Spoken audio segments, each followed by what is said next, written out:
उनको बहुत अच्छे से मालूम है कि वो भी वामपंथियों का बहुत बड़ा अड्डा है बंबई के अंदर। ये टाटा के ऊपर में जब कभी टाटा की बात आती है तो मेरे दिमाग में हमेशा टिस आ जाता है कि वो वहां पर किस तरह से वामपंथियों को पाला जाता है। मैं ये हमेशा वामपंथी जब काला मुंह इनका होता है तो ये हमेशा चुप्पी साध लेते हैं। तो कोई सेकुलर दल, कोई लिबरल दल उस पूरी रिपोर्ट पर कोई बात नहीं कर रहा कि पहले जो आबादी 88% थी वो घटकर फिर 66% हुई, और अब जो आंकड़ा आ रहा है कि अब आने वाले 20-25 साल के बाद यानी करीब वो आंकड़ा 54% से नीचे आ जाएगा, यानी 53-52-53% हिंदू होंगे बंबई के अंदर। कि जिस समय हिंदू 88% थे उस समय मुसलमान बंबई में 8% थे, और आज की तारीख में वो हिंदू 88 से 66-61% पे आ गए हैं, और मुसलमान वो 8% से बढ़कर 32% हो गए। मतलब जो हम लोग एक बात करते हैं ना कि किस स्तर तक गई पार्टियां मुस्लिम परस्ती में, तो फिर एक आंकड़ा आया है कि महाराष्ट्र जो है, मुंबई, बेसिकली पूरा ये इलाका 2051 तक मुस्लिम बहुल हो जाएगा। हम लोग उसी पे आ रहे थे कि पाकिस्तान एक पाकिस्तान बनाने की तैयारी है, वो आंकड़े आ गए हैं। और मुंबई में अपने आप को बाला साहब ठाकरे की पार्टी, ये उद्धव ठाकरे आज भी कह रहे हैं कि भाई मुंबई में हमारा बेस है। कट्टर हिंदुत्व को लेकर के आगे आई पार्टी, और मुंबई और महाराष्ट्र को ऐसा लग रहा है कि पूरी तरह से अब शुरुआत पाकिस्तान बनाने की वहीं हो रही। जो आंकड़े तो बहुत चौंका रहे हैं, बहुत भयावह है। बहुत भयावह है, और वो जो अभी तक हम लोगों ने जितनी डिबेट की है उसका एक तरह से सार है ये जो आंकड़ा है, क्योंकि इसको कोई चैलेंज नहीं कर पा रहा। और ये मैं पहले बता दूं कि ये जो आंकड़ा है ये किसी भाजपाई का नहीं है, किसी संघी का नहीं है, किसी सरकार का नहीं है। ये आंकड़ा Tata institute of social sciences का है, और जिनका थोड़ा बहुत साबका रहा होगा, मनीष जी, टिस से टिस TISS लिखते हैं उसको, उनको बहुत अच्छे से मालूम है कि वो भी वामपंथियों का बहुत बड़ा अड्डा है बंबई के अंदर।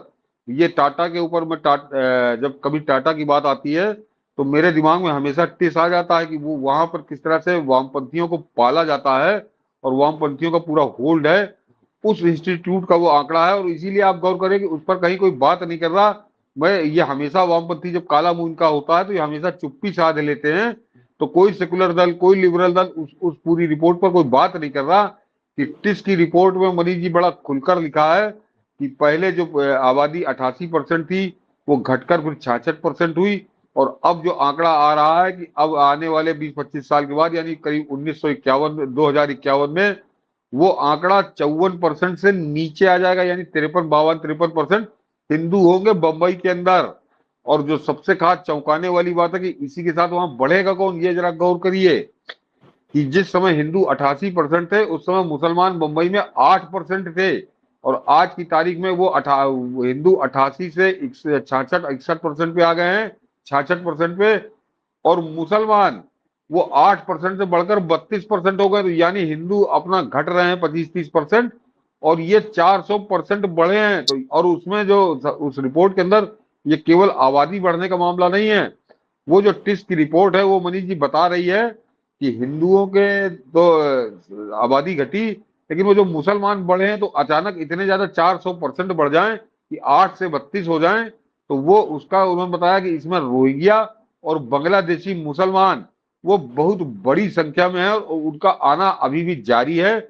और इसी रफ्तार से अगर वो मुंबई में घुसपैठ करते रहे, तब उन्होंने कहा कि 2051 में वहां पे मुंबई में 54% से नीचे हिंदू होंगे, और 32% से नीचे 32% के करीब मुसलमान होंगे। तो ये जो अभी हम लोग कह रहे थे कि पाकिस्तान बनाने की तैयारी, और उस महाराष्ट्र की बंबई से हो रही है, जहां पर वो पहला प्रयोग उनका बड़ा सफल हुआ है कि विदेशों से लाकर रोहिंग्या और बांग्लादेशी बसा दो, अपने आप मुस्लिम बाहुल्य हो जाएगा। और मुस्लिम बाहुल्य होने के बाद क्या दुर्दशा करते हैं ये किसी भी धर्म की, ये कोई बताने की जरूरत नहीं है। फिर ये डंडे के जोर पे, तलवार के जोर पे, ये हमारे आपकी तरह लल्लो चप्पो नहीं करते।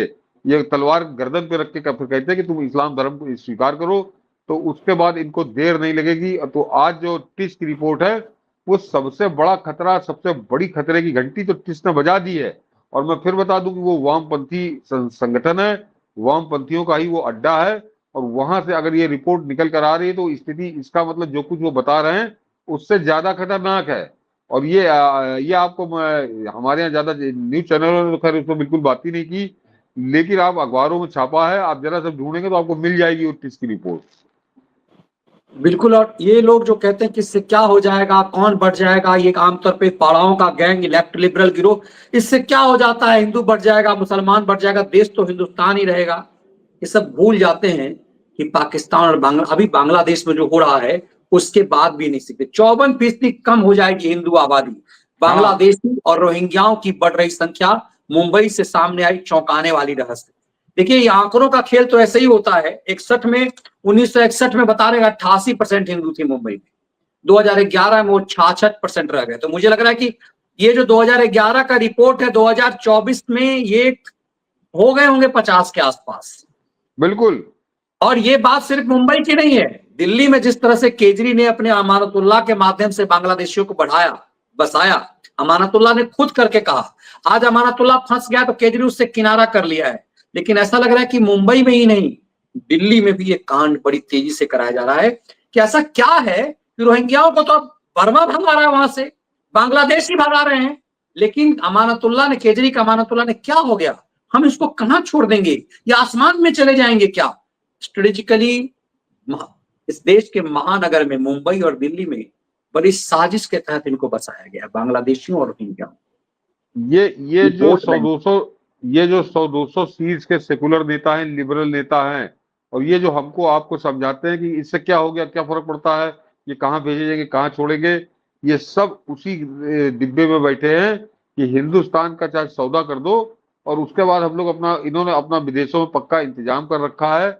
और वो यहाँ पे हिंदुस्तान में आग लगाकर, जब वो आग इनको लगेगा कि हाँ पूरी तरह से लग गई, अब ये बुझेगी नहीं, उसके बाद ये बैठेंगे, अपना विदेश चले जाएंगे, इनको कोई हिंदुस्तान से लेना देना नहीं होगा।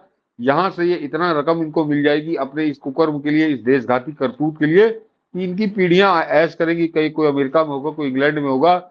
ये 100-200 नेताओं की ये स्थिति है। और आप गौर करिए कि हमेशा ये महीने 2 महीने के अंतराल पे विदेश भागते हैं। क्यों जाते हैं विदेश? विदेश में इनका क्या लेना देना है? अपनी संपत्ति भी नहीं जाहिर करते कि विदेश में इनकी कौन सी संपत्ति है, कितनी संपत्ति है। तो ये केवल विदेशियों का एक अड्डा है, जो अभी कुछ समय के लिए अपने आप को भारतीय बता रहे हैं, और ये अपना काम पूरा करके निकल जाएंगे। ये वही लोग हैं जो कहते हैं कि क्या हो जाएगा। ये पागल है, ये अंधे हैं, इन्होंने पढ़ा नहीं है, इतिहास इनको नहीं मालूम है कि क्या हो जाएगा, कैसा पाप हुआ है औरंगजेब और बाबर के समय में, वो पाप दोबारा करेंगे, हो जाएगा तो क्या हो जाएगा। तो ये वही सब लोग हैं।